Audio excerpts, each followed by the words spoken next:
네, 오늘 우리가 함께 보실 이 신명기 말씀은 이렇게 그 제목, 성경의 책 제목에서도 말씀하고 있듯이 다시 한번 하나님의 말씀을 모세에게 주신 하나님 말씀을 다시 한번 이야기하는 그런 본문입니다.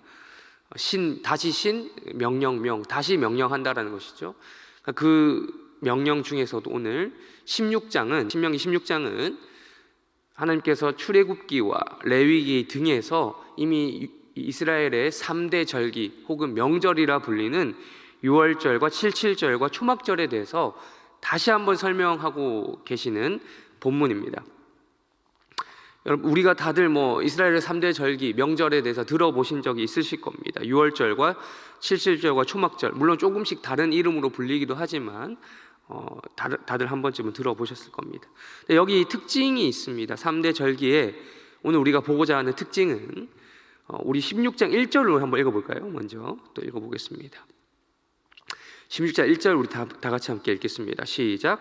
아빕월을 지켜 내 하나님 여호와께 유월절을 행하라. 이는 아빕월에 내 하나님 여호와께서 밤에 너를 애굽에서 인도하여 내셨습니다. 일단 이스라엘의 기본 이 3대 절기의 기본적인 의미는 하나님께서 출애굽시켜 주신 것에 대한 감사의 어떠한 내용들을 지키라고 하는 것입니다. 근데 이제 보시면 첫 번째로 유월절이 등장하는데 이 유월절을 가리켜서 처음에 뭐라고 이야기합니까? 어떤 것을 지키라? 유월절을 지키라라고 하지 아니하시고 처음에 뭘 지키라고 하십니까? 아빕월을 지키라. 자, 아빕월이란 곡식 혹은 이삭, 새로 난 그 무엇이죠? 어떤 부드러운 이삭, 그런 것들을 이야기합니다. 즉, 아빕월이라고 하는 것 자체에 이미 무언가 먹을 것에 대한 이야기를 처음부터 하고 계시는 것을 우리는 확인할 수 있습니다. 그래서 쭉 보시면 이 아빕월, 즉 유월절을 지키는 내용에 있어서 대부분의 내용이 먹는 내용입니다. 뭔가 먹는 거예요. 유월절 제사를 드리되 2절 눈으로 보십시오. 눈으로 보면 소와 양으로 유월절 제사를 드리라라고 하고 있죠. 소와 양으로 제사를 드리고 나면 무엇이 남습니까? 그 소 고기가 남고 양 고기가 남습니다. 여러분 소고기 좋아하시죠? 저도 아침부터 소고기 얘기한 게 좀 그렇지만 소고기 맛있습니다. 그 소를 제사 드리고 나서 남겨진 그 부산물인 소고기 그리고 양고기 등을 가지고 먹는데 그것만 먹는 것이 아니라 3절을 눈으로 보십시오. 눈으로 보시면 유교병이 아니라 무슨 병? 무교병. 즉 우리가 이제 무교병 여러분 지금으로 말할 것 같으면 부드러운 빵이 아니죠. 부드러운 빵이 누룩이 없는 빵. 그러니까 딱딱한 빵을 이야기합니다. 딱딱한 빵을 먹으라라는 겁니다. 발효되지 않은 지금으로 치면 건빵이나 비스킷 같은 것이죠.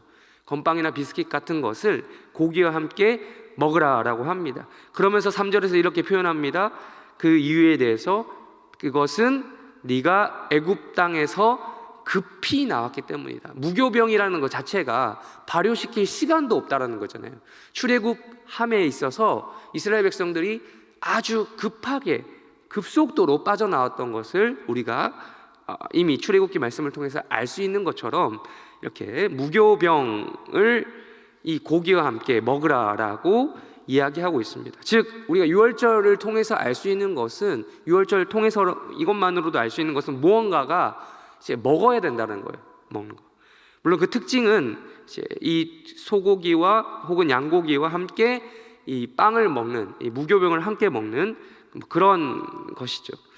근데 이제 보시면 우리가 유월절 당시로 좀 거슬러 올라가서 생각해 보면 진짜 그때는 급하게 나와야 했기 때문에 먹을 틈이, 그러니까 여유롭게 먹을 수 있는 틈이 없었을 것입니다. 그러니까 빨리 출애굽하는 것이 또 목적이기도 했기 때문에 또 하나님께서 급하게 먹으라고 명령하셨기 때문에 그랬을 것인데 이제 생각해 보면 이게 되게 훌륭한 식사거든요. 빵과 즉 탄수화물과 단백질의 조합. 영양학적으로도 되게 완벽한 조합인데 우리가 고기만 먹는 것을 별로 안 좋아해요. 고기와 함께 밥을 같이 먹는 것을 좋아하는 것처럼 이 훌륭한 이 한 끼 식사로서 손색이 없는 그런 조합인데 근데 이때는 유월절을 지킬 때는, 처음에 지켰을 때는 이스라엘 백성들이 제대로 즐길 만한 여유가 없었겠지만, 이제 이후로 하나님께서 신명기 말씀을 통해서 주어주신 이 말씀을 이스라엘 백성들이 지킬 때는 나름 여유롭게 먹었을 것입니다. 이 마음이 막 출애굽하는 그 촉박함이 없었을 거 아닙니까? 그래서 밤새도록 이것을 먹고 마시면서 즐기는, 말 그대로 명절이지 않았겠냐라는 것이죠. 그런 차이가 있었을 것입니다. 아무튼 뭐 그런 식으로 이제 우리가 유월절을 통해서 우리가 알 수 있는 것은, 뭔가 먹는데 풍성하게, 뭔가 축제처럼, 명절, 말 그대로 명절처럼 먹더라라는 것입니다. 우리가 명절의 의미를 좀 더 생각을 해보면, 명절이라는 것 자체가 동서고금을 막론하고 뭔가 먹는 이 행위에 있거든요. 우리가 지금 아직 한가위가 되려면 아직 좀 멀었죠. 몇 달이 좀 남았는데, 한가위에도 이런 말이 있잖아요. 추석에 대해서 더도 말고 덜도 말고 뭐만 같아라? 한가위만 같아라. 그 말이 주는 의미가, 추석 때 모든 것들을 우리가 거두어 드리고 이 저장된 풍성한 곡식과 뭐 이런 것으로 만들어낸 음식을 함께 먹고 마시는데 그 의미가 있었던 것처럼, 이스라엘의 명절에 있어서도 마찬가지로 이런 의미가 있었다는 거죠. 그것에 대해서 조금 더 생각을 해보겠습니다. 먼저 77절, 유월절 다음에 이어진 77절인데, 자, 우리 9절과 10절을 우리 한번 읽어보겠습니다. 9절과 10절 읽겠습니다. 시작. 7주를 셀지니 곡식의 낫을 대는 첫날부터 7주를 세어 내 하나님 여호와 앞에 77절을 지키되, 내 하나님 여호와께서 내게 복을 주신 대로 내 힘을 헤아려 자원하는 예물을 드리고. 아멘. 여기서 이제 77절이라고 표현하고 있지만, 9절에 보시면 이 77절이라고 하는 것은 말 그대로 그 77, 7일에 7번 7주, 즉 49일, 우리가 바꿔 말하면 50일째 되는 날을 뭐라고 부르죠? 바꿔서 오순절이라고도 부를 수 있죠. 오순절, 혹은 9절에 나온 곡식의 낫을 대는 첫날인 맥추절, 보리를 처음 거둔다고 해서 맥추절, 혹은 처음 거둔다고 해서 초실절, 이렇게 다양한 이름으로 불리고 있습니다. 즉 이것 또한 무엇과 관계되어 있습니까? 뭔가가 먹는 것과 관계되어 있다는 것이죠. 농경 문화 혹은 먹는 것과 관계가 되어 있다는 것이죠. 그런데 이 먹는 것에 대한 이야기를 하실 때, 그러니까 보리를 추수하는, 처음 추수하는 이것을 명령하시는 장면에 있어서 특징이 있습니다. 우리 11절 읽겠습니다. 11절 다 같이 읽겠습니다. 시작. 너와 내 자녀와 노비와 내 성중에 있는 레위인과 및 너희 중에 있는 객과 고아와 과부가 함께 내 하나님 여호와께서 택하신 곳에서 내 하나님 여호와 앞에서 즐거워할지니라. 자, 너만 즐거워하라는 것이 아니라, 제사를 드리러 온 이스라엘 모든 성인 남성들 너희만 이것을 먹고 마시고 누리라는 것이 아니라, 누구에게까지 이것을 확대시키고 있습니까? 자녀와 가정은 물론, 너의 식솔들은 물론, 너의 자녀들 뿐만 아니라 노비와 내 성중에 있는 레위인과 및 너희 중에 있는 객, 손님들이죠. 고아와 과부가, 즉 사회 밑바닥부터 시작해서 모든 이 계층에 아우르기까지 너희 공동체에 포함된, 너와 관련된 모든 사람들에 대해서 이것을 함께 즐거워하라라는 명령을 주신 겁니다. 즉 유월절 식사를 통해서 우리가 볼 수 있었던 그 뭔가 먹는 것, 이런 축제가 77절을 지킬 때도, 초실절, 맥추절을 지킬 때도 이어지게 되는데, 그것을 너희만 지킬 것이 아니라, 너희 입만 챙길 것이 아니라, 너희 가족들 입만 챙길 것이 아니라 다 같이 누릴 수 있도록 하라는 것이 하나님의 명령입니다. 그것이 바로 하나님께서 이스라엘 백성들을 출애굽시켰을 때, 하나님께서 그들을 한 명만 구원한 게 아니죠. 한 민족만 구원한 것이 아니라, 한 개인만 구원한 것이 아니라, 한 그룹으로 공동체적으로 하나님께서 구원하셨던 것을 우리가 보아서 알 수 있는 것입니다. 근데 이제 이어서 77절만 그런 것이 아닙니다. 초막절 또한 그런 것인데, 13절과 14절을 우리 한번 또 읽겠습니다. 13절과 14절 읽겠습니다. 시작. 너희 타작 마당과 거두어 들인 후에 이레 동안 초막절을 지킬 것이요 절기를 지킬 때는 너와 내 자녀와 노비와 내 성중에 거주하는 레위인과 객과 고아와 가부가 함께 즐거워. 똑같은 말씀이 초막절 기간에도 똑같이 그렇게 지키라고 말씀을 하고 계십니다. 근데 13절이 초막절이라고 불리는, 초막은 말 그대로 바꿔 말하면 장막절이죠. 초막이 장막 다 똑같은 말입니다. 텐트, 우리로 치면 텐트 같은 것을 이야기하는 건데, 또 장막이라고 하면 이제 신천지에서 장막 성전 어쩌고 저쩌고 해가지고 좀 이제 우리가 장막이라는 단어를 꺼릴 수 있지만 다 좋은 말입니다. 그 말 자체는 텐트인데, 우리가 장막절 혹은 초막절이라고 부르지 않고 또 다른 말로 뭐라고 부르죠? 여기 또 이야기하고 있지 않지만 13절에서 암시하고 있죠. 무엇입니까? 소출을 모두 거두어 드리는, 그러니까 초실절, 칠칠절 같은 경우는 처음 거두어 드리는 것이라고 한다면, 이 초막절은 다른 말로 뭐라고 부르죠? 들어보셨죠? 수장절이라고 합니다. 수장절. 모든 것을 거두어 드린 다음에 저장하는 기간이다 라고 해서 수장절이라고 불리는 기간입니다. 그래서 13절에 말씀이 있는 거예요. 타작마당과 포도주 틀의 소출을 다 거두어 드린 후에 7일 동안 무엇을 지킨다? 초막절을 지킨다. 이것도 무엇과 관련되어 있습니까? 무언가가 먹는다라는 거예요.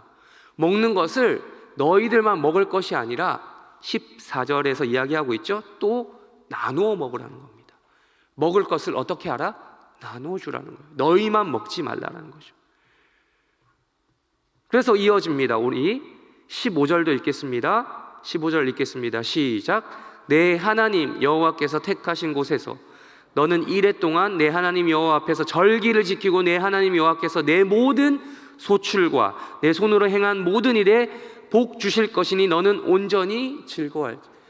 이것을 지키기 위해서는 무엇이 필요합니까? 선행되어야 되는 것이, 모든 것을 이렇게 거두어 드리기 위해서는 하나님께서 반드시 복을 주셔야지 풍성히 거두어 드릴 수 있지 않겠습니까? 우리의 생활이, 우리의 경제적 형편이 나아지기 위해서는 하나님께서 복을 주셔야 되는 것을 이곳에 모인 모든 성도님께서 믿지 않으십니까? 당연한 것이죠. 하나님께서 복을 주셔야지 이 소출이 풍성해지는 것입니다.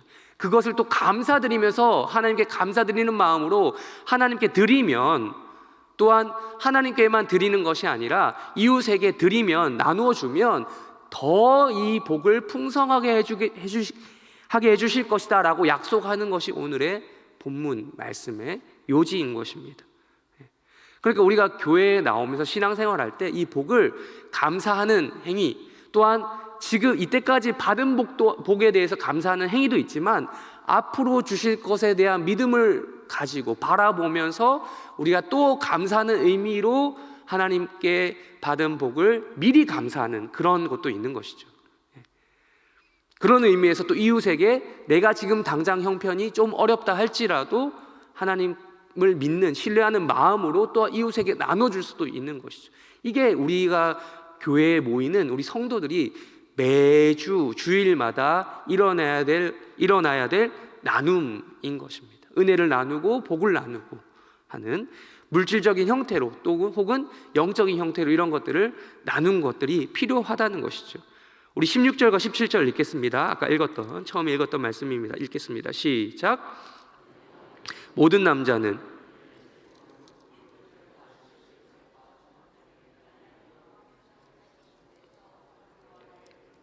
빈손으로 여호와를 배웁지 말고 각 사람이 내 하나님 여호와께서 주신 복을 따라 그 힘대로 드릴지니라. 아멘. 우리 지난 주일 말씀을 좀 기억해 보기를 원합니다. 설교 제목 기억하십니까? 3부 예배 설교. 무엇을 주라? 먹을 것을 주라. 먹을 것을 주라. 네. 첫 번째로 첫 번째로 육적인 것을, 물질적인 것을 나눌 수 있는 그런 성도들 되시기를 주님의 이름으로 축원합니다. 두 번째로 우리 담임 목사님 말씀을 통해서 적용하셨죠. 무엇을 나눠줘야 됩니까? 영적인 형태, 즉 예수 그리스도 말씀을 나누어 주시는 그런 복된 인생 되시기를 주님의 이름으로 축원합니다. 예, 우리가 살다 보면 그래서 그런 것들이 쉽지 않을 때가 있습니다. 분명 있습니다만 우리가 그 현실을 몰라서 이런 것들 나누어 주는 것이 아니지 않습니까? 제가 제 자녀만 키워봐도 받는 것에 익숙하지 줄 줄을 모르더라고요. 제가 애기 키우고 있는데 애기가 주면은 잘 받습니다. 근데 그걸 다시 달라고 하면 안 줍니다. 처음에는 좀 줬었는데 이 아이가 조금씩 자기의 그 자아가 생기면서 안 주기 시작하더라고요. 그러니까 좀 더 어렸을 때는 뭣도 모르고 줬던 거예요. 네. 근데 이제는 주는 거. 그러니까 그게 주는 것이 힘드니까 우리가 말씀을 통해서 확인할 수 있는 게 굳이 자연스러운 거라면 주라라고 말씀을 안 했겠죠. 우리의 육신의 본성을 거스르는 것이기 때문에 말씀을 통해서 계속해서 이야기하고 계시는 겁니다. 주라는 겁니다. 나눠주라는 거죠. 그래서 우리가 우리의 삶에서 오늘 또 이제 돌아가실 텐데 삶에서 또 나누어주는 일들을 하셔야 되는 겁니다. 하셔야 될 것이고 또 하셔야 되는 것이죠. 돌아가서 오늘 하루도 복된 삶을 사시게 될 건데 우리가 많은 것들을 나눠줄 수 있지만 가장 우선적으로 우리가 이 구원의 복을 나눠주시는 복된 인생이 되시기를 바라며 또한 말씀을 예수 그리스도를 나누시는 그런 복된 인생 되시기를 주님의 이름으로 축원합니다. 네, 우리 마지막으로 한 절만 찾아보고 마치도록 하겠습니다. 또 다른 날주 본문이 이사야서 43장입니다. 이사야서 43장 1절부터 3절까지입니다.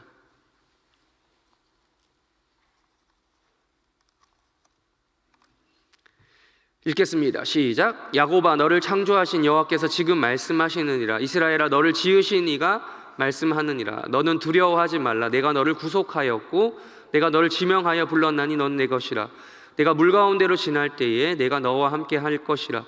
강을 건널 때에 물이 너를 침몰하지 못할 것이며 내가 불 가운데로 지날 때에 타지도 아니할 것이요 불꽃이 너를 사르지도 못하리니 대저 나는 여호와 내 하나님이요 이스라엘의 거룩한 이요 내 구원자임이라.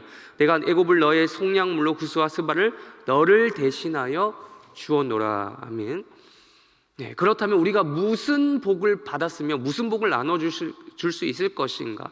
대체 우리는 어떤 은혜의 복을 나눠줄 수 있을 것인가? 여기 한 가지 이야기하고 있습니다. 우리가 받은 이 구원의 특성이 무엇이라고 이야기합니까? 내가 너를 뭐하였다? 구속하였다. 구속이 무엇입니까? 대신 값주고 샀다라는 거예요. 내가 이스라엘 백성, 그래서 하나님께서 말씀하시죠. 이스라엘 백성들을 구원하시기 위해서 대신 뭘 주었다? 애굽을 속량물로 구스와 스바를 대신하여 주었다. 이스라엘 백성들을 구원하기 위해서 그 열방, 그 주변의 강대국들을 버리고서라도 내가 너희를 사랑하고 구원한다 라는 이 약속의 메시지가 이사야서 43장에 나와 있는 것입니다. 이것이 신약으로 넘어오면 우리가 아까 방금 이미 답을 도출해냈죠. 무엇입니까? 우리 대신해서 누구를 죽이셨습니까? 예수 그리스도를 죽이신 겁니다. 이것이 바로 우리가 오늘 나누어줄 복, 우리가 나가서 이게 먹을 것을 나눠줄게 될 텐데 많은 유무형의 복이 있을 텐데 그 중에서 핵심은 바로 이 복인 것입니다. 이 복을 오늘 아침 살아가시면서 또 기도로 오늘 하루 아침을 살아가실 텐데 이 복을 나눠주시는 복된 해림교회 성도들 되시길 주님의 이름으로 축원합니다. 네, 우리 다 같이 주기도문으로 기도하시고 각자 개인 기도 제목 가지고 기도하시다가 때가 되면 돌아가시기 바랍니다. 하늘에 계신 우리 아버지여 이름이 거룩히 여김을 받으시오며 나라의 마옵시며 뜻이 하늘에서 이루어진 것 같이 땅에서도 이루어지이다. 오늘날 우리에게 일용할 양식을 주옵시고 우리가 우리에게 죄 지은 자를 사하여 준 것 같이 우리 죄를 사하여 주옵시고 우리를 시험에 들게 하지 마옵시고 다만 악에서 구하옵소서. 대개 나라와 권세와 영광이 아버지께 영원히 있사옵나이다.